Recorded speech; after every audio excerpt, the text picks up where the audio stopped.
This is NBC Connecticut Today at 4:30. Crossing your fingers, hope for the best. That's all you can do at that point. Tropical storm Elsa is almost here and bringing with it heavy rain and flash flooding. We are tracking the latest developments on the storm's path with team coverage on what you can expect in your area. And Governor Lamont says Connecticut is ready after Tropical Storm ECE has knocked out power for hundreds of thousands of people last summer. The new regulations in place this time around to help keep the lights on. And a live look outside right now in New Haven. Things getting soggy there. Bob's going to cover everything you need to know to start your day. Good morning, I'm Ted Cobb. And I'm Heidi Voigt. Thanks for waking up with us. People have a lot of questions about this storm. Let's get you right over to meteorologist Bob Maxon. With your first alert forecast, Elsa has made its way up the East Coast. We've got team coverage, and it starts with you. Hey, thanks, and good morning. Yeah, we have a lot to talk about, no doubt about it. And the one big takeaway from this, I believe, will end up being this: rain. And in places like New Haven and out through Groton and up into the greater Hartford area. So for that reason, our number one headline, and this is for this morning, flash flood watch in effect for this morning into early afternoon as water issues are a distinct possibility. When we start talking about the other factor, it's wind. And we have a tropical storm warning out for southern New Haven, southern Middlesex, and all of New London. There's no change from yesterday. A tropical storm warning is in effect. Now, that's where I believe the strongest winds will blow. So let's take a look at the chart now for southeast Connecticut. The wind gust forecast starts to increase and then really peaks between 7 a.m. Something's wrong with this map. I got to fix it. But the chart is right. The times are wrong. And we expect that during the mid-morning, early to mid-morning, gusts of 35 to 45 miles an hour are possible. And there's also a small risk, but it does exist, for severe weather as Elsa moves out toward Block Island. Little severe thunderstorms can come rotating in off of the sound, and we'll be watching the radar very carefully for any rotation. So in the midst of the bigger picture, the tropical storm, you have these little possible tornadoes. So it's very close to happening right now along the Jersey Shore. There's some really wild weather, and we expect that wild weather to be up here. Local radar shows the rain filling in from south to north. So the leading edge of the heavy rain now just along the 95 corridor, and this is going to fill in big time. As we look south, look at all this weather just to our south. So the center of Elsa is here. And you can see it spinning about off the Jersey shoreline. And this heavy weather, this band of kind of craziness, is going to move right up on top of us. As we go through the next hour, it starts to pick up, and then it's all gone. It's all gone by probably 11 a.m. if not sooner. It's a really fast-moving storm, but in this rain, we can pick up a quick inch or two. So watch future radar, or 3 or 4. Watch future radar. It shows how the rain fills in big time. Not much in northwest Connecticut, but heavy bands along the 84 corridor in points south and east. And as we look at the rainfall potential here, a quick 2 to 4 inches of rain, that can lead to flash flooding, especially in our urban centers. Out in northwest Connecticut, a little bit less, but as you work your way south and east, more rain, and of course in New London County, more wind. We'll have more on this situation throughout the morning as the heavier rain starts to move in our general direction. 4:33, back to you. All right, thank you, Bob. On that note, as Tropical Storm Elsa arrives this morning, a lot of families are bracing for potential impact, including flooding in some parts of the state. Right, not just the shoreline we're watching. NBC Connecticut's Michael Fuller is live in Hartford this morning with how to make sure we are all prepared for whatever Elsa brings. Good morning, Michael. Yeah, good morning to you both. Just to describe what we're seeing here very briefly, here on Airport Road, light drizzle. There's not much traffic out on the road right now, but the traffic that is, I would say, just be careful as it is a wet ground. But as Bob was saying, over the past 24 hours, we have been talking about the potential of strong winds and heavy rains. And with that comes the possibility of flash flooding. But because it is still very mild right now, it's not too late to put a plan into action. So Larry Janeski, owner of Connecticut Basement Systems, he works on drainage systems and has a couple of takeaways for those looking to face flooding head on. Some of those key takeaways will keep the roof water and downspouts away from your foundation, clean your gutters, and ensure you have water well covers and a working sump pump. But as always, if you've been proactive when it comes to flood prevention, you'll be better off in the long run.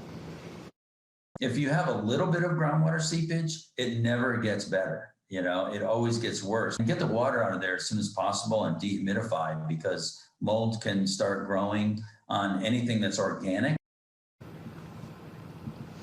And contractors say during the storm, keep a watchful eye out on your basement, and also to take note with where that water is coming from if you are experiencing flooding. And soon after, act quickly, because if you wait long, it could cause a problem down the line. Reporting live here in Hartford, Michael Fuller, NBC Connecticut News. Back to you, Bo. All right, Michael, thank you. Just a few hours ago, Elsa was over Virginia, and you can see here cars submerged in water. 70% of Petersburg, Virginia streets are closed right now because of flooding. And in the video, you'll see people in water waist deep climbing on cars just trying to stay dry. Wow. Well, Governor Lamont has partially activated Connecticut's Emergency Operations Center ahead of Elsa, but he says our state is better prepared than it was for Tropical Storm Isaias last summer. You may remember it well. Hundreds of thousands of us were left in the dark for days after state regulators say the power companies drastically underestimated the impact. Well, now new rules are designed to hold them accountable. Those Bureau rules are very clear. They're clear in terms of fines that are put in place if power is not restored within 96 hours. They're pretty clear in terms of extra capacity for communications for our electric utilities, Eversource and UI, to make sure that if you have any questions, you can get those answered for you, as needed in a real-time basis. And Eversource tells us they've brought in crews from other states. They're ready to go. The governor gave United Illuminating the okay to drive their utility trucks on the Merritt Parkway to respond faster. South Windsor declared a state of emergency after getting hit by 2 damaging storms in just 2 days. And now they're preparing for Elsa. South Windsor Public Works and police responded to more than 125 trouble spots around town. This includes damaged wires, cracked trees, and blocked roads. While the town saw severe damage as a result of those storms, officials say they are more concerned about possible flooding. We are looking at it more as a flooding event, and as a result, we've staged equipment throughout town at specific locations, so that way we don't end up with anybody trapped or any specific equipment trapped in one location. It's been a week for them. South Windsor also suggests signing up for their reverse 911 system if you haven't already. And the town expects to open its emergency operations center later this morning. Well, some residents living near rivers are nervous about what Elsa may bring. In Southbury, town officials are taking action to prevent flooding. Meantime, with the Pomperog River just steps away from some of the homes in town, some folks like Grant Daniels expect to be constantly checking on his basement and the online river gauge as the rain from Elsa moves in. I'm probably going to be moving some stuff out of the crawl space, putting it a little higher up, probably like the power washer and stuff. I'll move to the front deck, all the electrical stuff. Probably a good idea there. Southbury First Selectman says they've been checking the grates on catch basins throughout town and making sure all the equipment like chainsaws and generators are ready to go. Some people in Plainville are also on alert, some saying they'll never forget the flooding during Tropical Storm Irene a decade ago. The Pequabic River spilled over its banks during the storm, destroying more than a dozen homes on Robert Street Extension, and now only 2 houses there remain. We know where to go and look, and so we're lucky. We've got a hill right there, so we're good. Canoe in the backyard. Don't forget, that year we had 100 inches of snow. Then we had the storms back to back. You had Sandy and Irene back to back. Now we've had a lot of rain this past week, so I will be watching tomorrow just to make sure. Bristol was another community hit hard by flooding in 2011. Road crews there spent the day yesterday clearing storm drains ahead of Elsa. And West Haven Public Works crews were also out sweeping streets, cleaning drains. And in New Haven, the Emergency Operations Director says crews will be out with barricades in case there's any flooding on the roads today. It is 4:38 right now. Taking a live look from East Hartford toward downtown Hartford right now. We're watching Tropical Storm Elsa this morning as it moves through Connecticut. Closer anyway, it will move through Connecticut. We'll take a look at the summer programs being canceled today because of the storm. And people in New York City dealing with floodwaters before Tropical Storm Elsa even hits. A closer look at some of these wild images showing commuters wading through knee-deep water. Wild for sure. Yeah, yesterday we had those real heavy rains and thunderstorms, especially in the western part of the state. And that's where there's a flood warning out for the Housatonic River. We'll talk about that. We'll look ahead to a stormy day next. Now, NBC Connecticut's first alert weather. Connecticut's most accurate forecast, certified by Weather Rate. And good morning, everybody. Here's what's going on. We have a first alert, obviously, for what's going to be a wild time period from, I would say, about 6 a.m. to 12. 6 to 11, let's say, for some driving rain, and I mean real heavy rain, some wind, certainly along the shoreline, and some potential flooding. So I have 4 to 12 written down. I'll say, because it's the rain is just starting to develop, I'll say 5 to 12 is when the worst of the weather will be. And all of Connecticut has different hazards. So there's the potential for some stronger thunderstorms to come rotating in as Elsa heads out toward Montauk. They go across Montauk and Block Island out here by the race. And as these storms pivot in, there is the potential for severe thunderstorms, being some briefly gusty wind, and also the possibility of some vivid lightning and that sort of thing. There's a small chance, Storm Prediction Center, small chance of, again, a tornado trying to rotate in with some of this heavier squally weather that develops this morning from New London County out through the Cape and the islands. Right now that threat's in the central part of New Jersey, and there's no warned tornadoes, but that potential is always there. So it's low, damaging wind in southeastern Connecticut, meaning some tree issues. Lightning, a moderate issue. And the flood warning right now is for the Housatonic River.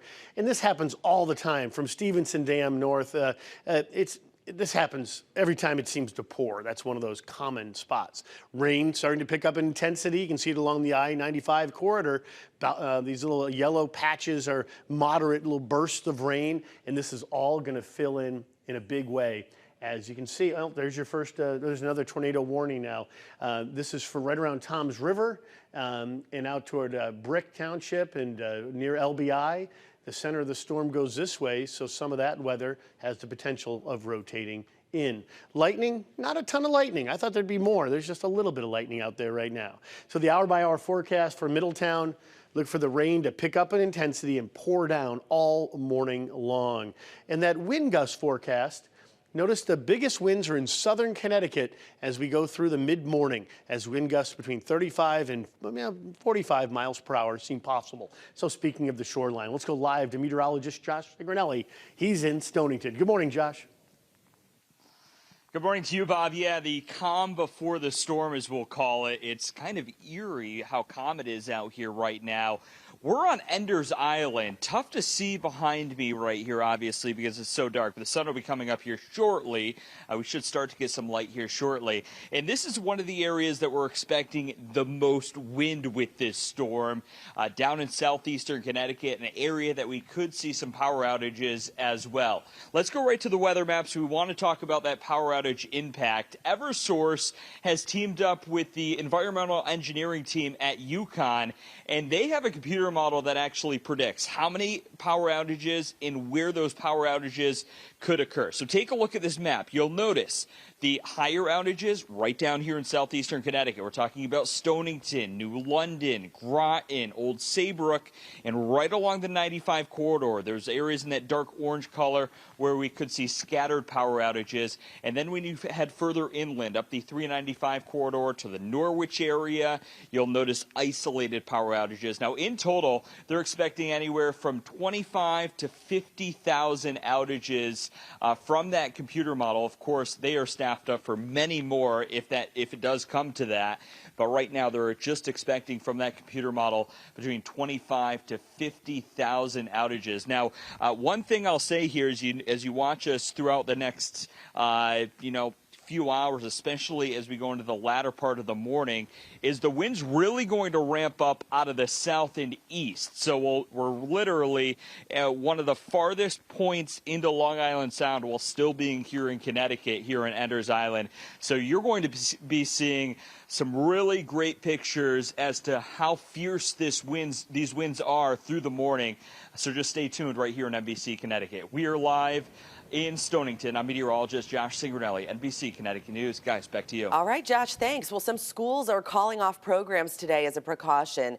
New Haven, Norwich, and West Haven's activities are all canceled and their buildings are closed. We have a full list of all the closings, cancellations, and changes on NBCConnecticut.com and the NBC Connecticut app. And remember, you can get updates on the forecast anytime, anywhere on the free NBC Connecticut app.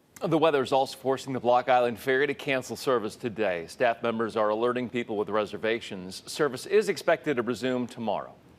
New York City got hit with some wild weather ahead of Elsa. Take a look at this. Floodwaters rushing into subway stations there, forcing passengers to wade through knee-deep water just to get to their commute. People seen using trash bags to try to get through it. Doesn't look like that was too effective. In Upper Manhattan, hard to walk there too, as rushing water flooded the streets. And all of this was before Elsa even hits later this morning. Up ahead, 4 people sent to the hospital after a shooting in Hartford, who police say they've arrested in connection with that case. Plus, an update from Surfside, Florida this morning, where recovery teams are trying to bring closure to the families of missing loved ones at the site of that deadly condo collapse. And could another dose of the COVID-19 vaccine offer more protection from the virus and its variants? The early data Pfizer's revealing about its booster shot. And NBC Connecticut is your team covering Tropical Storm Elsa. We've got the latest updates on the storm's path as it slowly churns its way up the shoreline this morning. Our live team coverage will continue right after this. Good morning, 4:49 right now. 5 teenagers are under arrest this morning after a shooting that sent 4 people to the hospital in Hartford. It happened yesterday afternoon on the north end of the city near Garden and Nelson Streets. Police say the suspects led them on a chase that ended in Windsor. It's still unclear what led to that shooting. Got a sad update from New Haven. Police tell us the woman who was shot Monday on Truman Street has died, and she's been identified this morning as 22-year-old Sierra Jones. Investigators on the case are still looking to speak with anybody who may have witnessed that shooting. There have not been any arrests made so far. All right, time now for an update on Tropical Storm Elsa. We have a live look right now in New London, looking a little foggy out there. New London, one of the places that could see some higher winds today. Right, we've got our crews stationed all across the state to see whatever Elsa may bring. And Bob, it's not just the shoreline that we're worried about. The ground is pretty well saturated after a few days of rain. Yeah, so the runoff will be important to watch because when saturated, there's nowhere for it to soak into the ground, so it runs into the smaller rivers and streams. And I think if there's that little creek that you can't pronounce in your town, you know, when you're driving down that country road, you're like, who came up with the name of that stream? Those are going to rise really quickly, and that can impact some property for sure. Yeah. So yeah, thanks you two. Good morning. I can't pronounce them either. I just drive by and shake my head. Uh-oh, wait. Computer just got stuck for a second. Let me just hit play. We are looking at, of course, the approach of Elsa. We have a lot of things to look at, including we'll look at some of these rainfall potential coming up. Here's the latest radar, though. Live first alert Doppler radar, and you can see the storm continues to spin now off of Atlantic City, all right? And it's going to be moving in this direction, and it'll end up going out toward Montauk and then right around Block Island. So as it rolls in this northeast direction, all of this weather is going to come up into Connecticut. So some of it's fairly wild right now. There's also a really, really sharp cutoff from where it's absolutely a deluge, Trenton or Princeton, and nothing in Philadelphia. That cutoff is also going to be very close to Connecticut too. So some of us get very little out of this, I believe, maybe up in Salisbury. Though that's a tornado warning. All right, this is one of my concerns. As the storm moves toward the block, this heavy weather comes in, and what we have is these little teeny vortices, really water spouts, that are rotating through, and then as they come closer to shore, they have to be warned. So don't be surprised if your device goes off and it says there's a tornado warning. Long Island, better chance. Cape Cod, better chance. Maybe even Southern Rhode Island, better chance, but we're really close to Southern Rhode Island. So we'll be watching that situation carefully. 50-mile-an-hour winds right now. I don't know where they're finding that, but that's what the National Hurricane Center is reporting, is that it's somehow grown to 50 miles per hour. I'm not finding any surface reports showing sustained winds like that at all. Northeast movement flying now at 31. That's why there's a short window of potential trouble for us. Barometric pressure is at 1,000 millibars. So the track again, right toward the block, just inside the block and across Montauk for the center of the storm. So that puts us in that northwest corridor of the system. And eventually later today, as it flies by, it'll become an extratropical low. Tropical storm warning, nothing has changed from yesterday as far as this is concerned, but the flood watch is in effect for everybody because we are on the wet side of the storm. The strongest winds are going to be down here in southeastern parts of New England. We have a flood threat because these bands of very heavy rain are going to set up somewhere, I think, along Interstate 84 and points south is where we're going to get 2 to 4 inches of rain really, really quickly. And this is what this computer model, think about it. There's Interstate 84 right there. And that's where the heaviest amounts, 2 to 3 isolated 4-inch amounts are possible. The possibility of tropical storm force winds has come down a bit, but still some gusty winds expected for southeastern Connecticut. And there's the latest. There's some heavy rain now coming into the 95 corridor as expected here. And there's also bands of moderate rain in parts of New Haven and Middlesex counties as we watch the radar. And we're going to be watching it, again, continue to fill in. Future radar shows the rain moving in and flying out of here by early this afternoon. We'll take a look at your 10-day forecast. Let me just say this. The weekend is partly sunny both days. There might be an isolated shower, but it's a whole lot better than today will be. And we'll detail that coming up a little bit later. Back to you guys. A whole lot better. All right, Bob, thank you. Stay with NBC Connecticut for continuing coverage of Tropical Storm Elsa. We'll have updates on air, online, and on the free NBC Connecticut app. Pfizer says a third dose of its COVID vaccine could extend your protection against the virus. Early data from the company's booster study found that a third dose, given 6 months after the second, generated antibody levels 5 to 10 times higher than just a 2-dose regimen. The company is planning to tailor the third dose to target the Delta variant, which is now being considered the dominant strain of the virus here in the U.S. Now, if this third dose is approved, clinical studies could start as early as August. There's a new list of COVID-19 symptoms to look out for even if you do have this shot. The Zoe COVID symptom study from the UK says headache, runny nose, sneezing, sore throat, and loss of smell are the top symptoms for people who've been fully vaccinated. The only differences in that list for people who haven't gotten the shot are fever and persistent cough. More bodies have been pulled from the rubble of that condo collapse in Surfside, Florida. That now brings the death toll to 64. Authorities say a total of 200 people have now been accounted for, but there are still 76 others missing. Crews expect the process to move along faster now that they've switched to a recovery versus a rescue mission. It's coming up on 4:55 straight ahead. New rules being made in Tokyo, Japan over coronavirus concerns. How the pending state of emergency order is affecting the upcoming Olympics. And the women's rowing program at UConn temporarily reinstated. Why the university cut it in the first place and what led them to bring it back for a few years. And our team coverage on Tropical Storm Elsa continues. This is a live look from Bradley Airport. You can see it is foggy out there. We're keeping an eye on the storm, bringing heavy rain and possibly flash flooding this morning. More on what you need to know to keep you and your family safe.